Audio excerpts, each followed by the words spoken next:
So we now know how they're going to explain Geralt not looking like Henry Cavill in season 4 and instead looking like Liam Hemsworth. The reason? Henry Geralt's just one interpretation, guys. Yeah, so he wasn't the definitive Geralt, but just one image of how Geralt would look and act. So let's talk about the interview for The Witcher on Netflix season 4 in regards to our new Geralt and how they're convincing us they're so very clever with this switch up.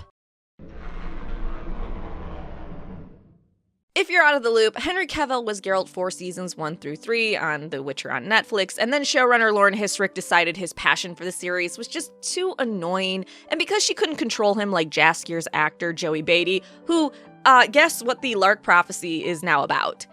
It's about him, not Ciri. Because when, Lauren says jump, Joey Beatty gets on his knees and goes, "Yes, master. How high? Please, please let me know. Please, I need more lines. I need to become more important to the series." So Henry Cavill exited at the end of season 3, and Liam Hemsworth, who just loves to be a yes man as well, is taking over in season 4. Now, in Liam's defense, I know that sounds a little bit, mean towards him. He really likes money, and he doesn't give a shit about the source material like Henry, so why wouldn't he take this large amount of money to be like, "Hey, Lauren, yeah, what do you want me? You want me to spin in circles and rub my tummy and talk about how brilliant you are? You want me to lick your shoes? Girl, tack on another 10,000, you got it." But there's been a lot of concern. Okay, how are they going to transition from Henry to Liam without it just being, kind of stupid? So everyone's favorite bigot executive producer Baginski, yes, the one that said Polish people understand plots and characters in 3 seconds that other people from other countries they could never understand, because Polish people, they're above the rest of us. I myself could not even comprehend his statement because I'm not Polish. I don't even have 1% in me. Honestly, I'm basically illiterate. So he's been doing interviews and explaining how utterly just clever they are and how they'll explain the Geralt switch, and I will admit they have found a good cheat. I have been wondering for a long time how they were going to go about this, and then we got our answer. Book 5. So book 5 is The Lady of the Lake. It is the final book in the main Witcher saga. Obviously, I'm excluding the prequel books from the count number, so if you're a little bit confused going, "Hey, Rawrist, girlfriend," I know, I get it. I'm just doing the main saga. So in Lady of the Lake book 5, in chapter 2, starting in chapter 2, we're introduced to 2 individuals. They're both sorceresses, but one is a dreamer who can see into the past and find the truth, which she's actually kind of a creeper for because she dreams of various historical events that happened, and one is Geralt fucking the ever-loving shit out of Fringilla during a winter he's snowed in and waiting to continue to get to Ciri. I guess there's a bit of revenge because Ciri pops through time and space and sees the other sorceress having sex with a dude at some point. It's just a lot of perving going around in general. People using their powers to basically have their own porn. So this dreamer is brought in to try to figure out what happened in the past to Ciri and Geralt, because this is a century later and they don't know. There are a lot of guesses, there's a lot of tellings, and what we learned through them talking is that there's actually no true depiction left of Ciri. So in one chapter, a sorceress explains it, and I just want to read her explanation really quick because it'll make everything else make a lot more sense. "There is no one portrait of Ciri, neither here nor anywhere in the world. There remains not a single portrait or miniature painted by someone who has seen Ciri or even remembers her. The portrait on the stand shows 𝒫𝒫, Ciri's mother. It was painted by a dwarf, the court painter for the rulers of Sintra. It was documented that Dort portrayed Ciri when she is as 10 years old, but the picture had not been preserved. There are no portraits of Ciri. Later artists portrayed her only in scenes, each according to his own imagination. As for the portraits, the one on the left is a variation on the chosen topic." Through their dialogue throughout the chapters, we go back to them, then we go to what's going on with Ciri and Geralt and Yennefer and so on. It's further explained through their discussions that many of the historical figures that we're seeing in the show, their true looks aren't known save for 1 or 2. This actually includes any portraits of Francesca, which are all destroyed by the end of the series. So was she the most beautiful woman in the world, or was that embellished? Who's to honestly say? Now, how this ties into what I believe is blood origins, you may remember the sorceress who is jumping through space and time to record and preserve history. We're not the same. You're more... I slip between worlds and times, collecting forgotten stories. I bring them back to life when the world needs them.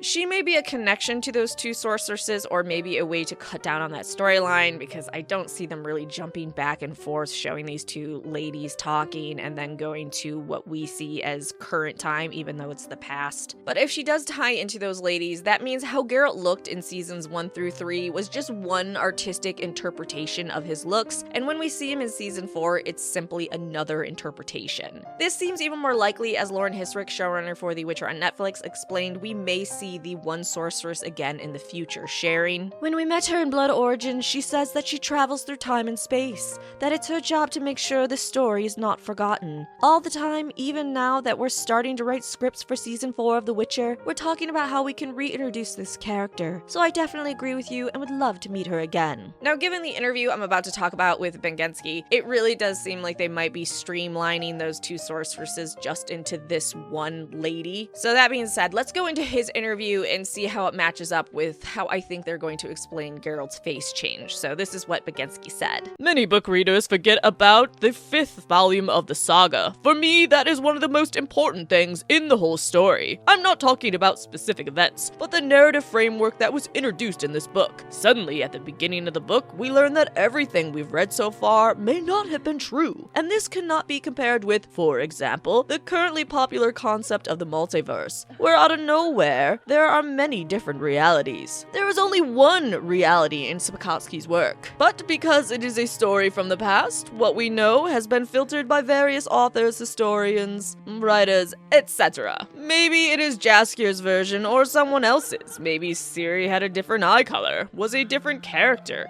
and these events look different from the point of view of the elves. I believe that what has been planned for season 4 is consistent with the books, but I might interpret it differently than someone who can't get over the fact that Geralt's face has changed. I really like the idea for the opening of season 4, but whether the audience will like it, we'll see. We probably don't have time to go into the philosophical, the core ideas behind the saga that define the Witcher world, but one of the big topics in the Witcher world is that every story can be told from many point of views, and sometimes those point of views and those versions of the stories are very different from what we thought was true. First, I absolutely love how in every interview by this guy, he blames the fans for everything. We're too stupid, we don't understand gray characters, plot lines are too difficult for us to follow now, so they just had to streamline everything and make everything very black and white. Now, well, the fans are too rigid with the books, and they're just gonna freak out over the face change. Well, yeah, you dumb bitch, we are. So with him saying how they begin season 4 is with that narrative structure we saw in Lady of the Lake, it makes me believe that Driver's sorceress's character will start to tell the story from another point of view in season 4. Maybe she'll pop back in time to where Jaskier is and be like, "Hey, I'm trying to tell this story, could you maybe tell me a little bit what happened to Geralt after this?" And then all of a sudden, he changes appearance, or maybe she pops in to talk to someone else, like, oh god forbid, she goes back in time and talks to the Triss Merigold.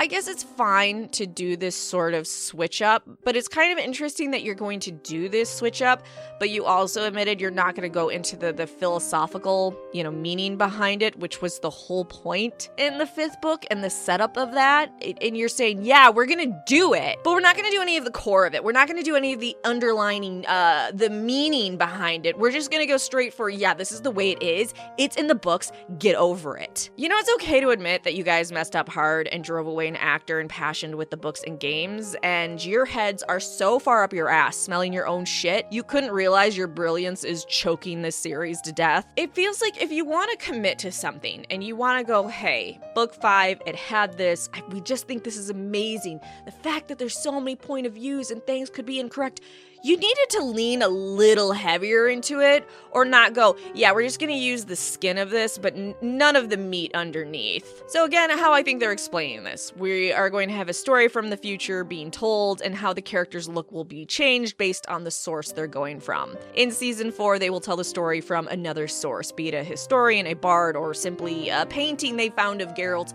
and then all of a sudden it's, oh, but what if he looked like this? We don't really know. There's no paintings of him that exist in the time of the sorceresses, the future timekeeping sorceresses. So I do understand how this is a very clever way to go about it, and I think if they weren't still following with the thought process of, yeah, we're gonna have it, but you know, people are just, if they're not Polish, they're too stupid, and they won't understand the deeper meanings of this, and we gotta just throw it out there and just, you know, give the audience some crayons. Because remember, if you're upset about this, you're just not as smart as the people at Netflix.